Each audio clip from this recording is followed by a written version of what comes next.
હર હર મહાદેવ મિત્રો, આજે આપણે ભગવાન વિષ્ણુના 10મા અવતાર એટલે કે કલ્કી અવતાર વિશે વાત કરવા જઈ રહ્યા છીએ. તો કલ્કી અવતાર વિશે આજે હું તમને થોડી ઘણી માહિતી આપીશ.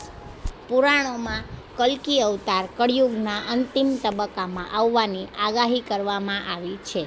અત્યારે તો કળિયુગનો પ્રથમ તબક્કો ચાલી રહ્યો છે, પરંતુ કલ્કી અવતારના નામે પૂજા અર્ચના શરૂ થઈ ચૂકી છે. કેટલાક સંગઠનો દાવો કરે છે કે કલ્કી અવતારના દેખાવનો સમય નજીક છે, અને કેટલાક દાવો કરે છે કે કલ્કી અવતાર થઈ ચૂક્યો છે.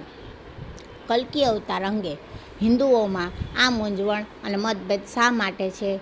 શું શંકરાચાર્યની આ વાતની સ્પષ્ટતા કરવાની જવાબદારી નથી? હાલમાં ઉત્તર પ્રદેશના સંભલ ગામમાં ભગવાન કલ્કીના નામ પર એક મંદિર બનાવવામાં આવ્યું છે.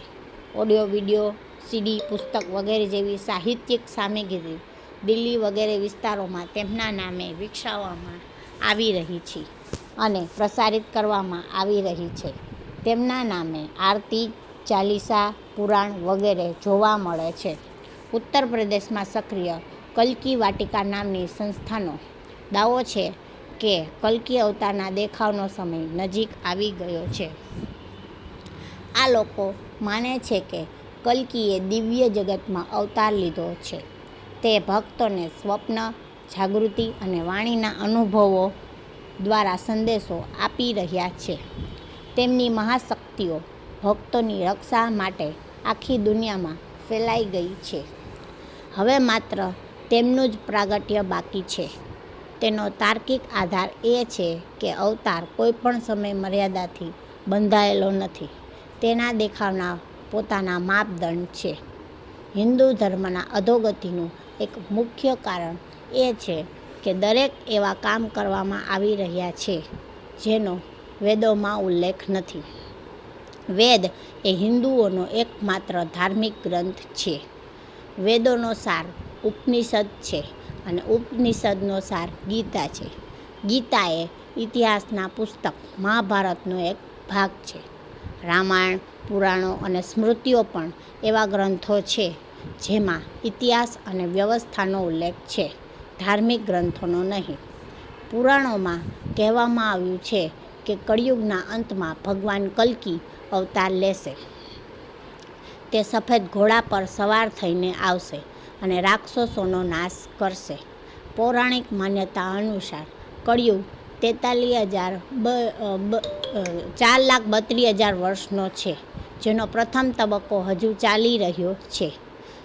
3102 BCમાં કલયુગની શરૂઆત થઈ, જ્યારે 5 ગ્રહો મંગળ, બુધ, શુક્ર, ગુરુ અને શનિ મેષ રાશિ પર 0 ડિગ્રી પર હતા.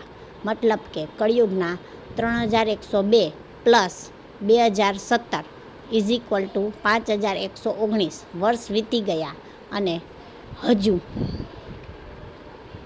4,26,881 વર્ષ બાકી છે અને કલ્કીની પૂજા, આરતી અને પ્રાર્થના શરૂ થઈ ચૂકી છે.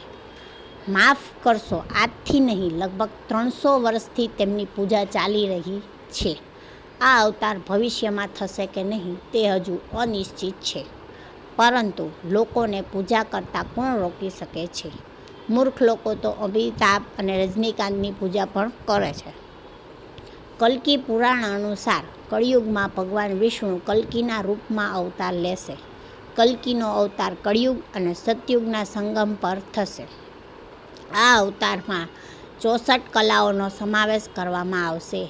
પુરાણો અનુસાર ઉત્તર પ્રદેશના મુરાદાબાદ જિલ્લામાં સંભલ નામના સ્થળે વિષ્ણુયાસ નામના તપસ્વી બ્રાહ્મણના ઘરે ભગવાન કલ્કીનો જન્મ પુત્ર તરીકે થશે. કલ્કી દેવદત્ત નામના ઘોડા પર સવાર થઈને જગતમાંથી પાપીઓનો નાશ કરીને ધર્મની પુનઃસ્થાપના કરશે. સ્કંદ પુરાણના 10મા અધ્યાયમાં સ્પષ્ટ ઉલ્લેખ છે કે કળિયુગમાં ભગવાન શ્રી વિષ્ણુ સંભલ ગામમાં શ્રી કલ્કીના રૂપમાં અવતરશે. અગ્નિ પુરાણના 16મા અધ્યાયમાં કલ્કી અવતારને ધનુષ અને બાણ ધરાવનાર ઘોડેસવાર તરીકે દર્શાવવામાં આવ્યો છે અને તે ભવિષ્યમાં પણ હશે. કલ્કી પુરાણ અનુસાર તે હાથમાં ચમકતી તલવાર સાથે સફેદ ઘોડા પર સવાર થઈને યુદ્ધ અને વિજય માટે નીકળશે અને બૌદ્ધ, જૈન અને મલેચ્છોને હરાવીને શાશ્વત રાજ્યની સ્થાપના કરશે. ભવિષ્યમાં કોઈ તારણહાર હશે એવી પુરાણોની માન્યતા તમામ ધર્મોએ અપનાવી હતી.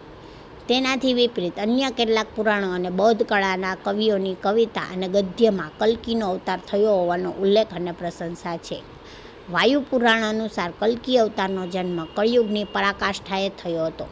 આમાં વિષ્ણુની સ્તુતિ કરતી વખતે દત્તાત્રેય, વ્યાસ, કલ્કીને વિષ્ણુના અવતાર કહેવામાં આવ્યા છે, પરંતુ બુદ્ધનો ઉલ્લેખ કરવામાં આવ્યો નથી. આનો અર્થ એ થયો કે તે સમયે કાં તો બુદ્ધને અવતાર તરીકે માન્યતા આપવામાં આવી ન હતી અથવા તો કલ્કીનો અવતાર બુદ્ધ પહેલાં થયો હોવો જોઈએ. મત્સ્ય પુરાણમાં દ્વાપર અને કલયુગના વર્ણનમાં કલ્કીના અસ્તિત્વનું વર્ણન કરવામાં આવ્યું છે.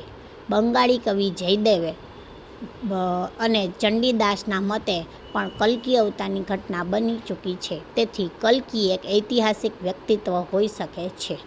જૈન પુરાણોમાં કલ્કી નામના ભારતીય સમ્રાટનું વર્ણન છે. જૈન વિદ્વાન ગોણભદ્ર 9મી સદીના ઉત્તરાર્ધમાં લખે છે કે કલ્કી રાજાનો જન્મ મહાવીરના નિર્વાણના 1000 વર્ષ પછી થયો હતો. જનસેન ઉત્તર પુરાણમાં લખે છે કે કલ્કી રાજે 40 વર્ષ સુધી શાસન કર્યું અને 70 વર્ષની વયે તેમનું અવસાન થયું. જય શ્રી કૃષ્ણ. બોલો જય શ્રી વિષ્ણુ ભગવાનની જય, જય શ્રી કૃષ્ણ ભગવાનની જય, હર હર મહાદેવ. તો આ છે આપણા કલયુગના કલ્કી અવતારનું વર્ણન કે જે મેં તમને ટૂંકમાં અત્યારે માહિતી આપી છે. આગળનું તમને આવતા એપિસોડમાં કે આવતા બીજા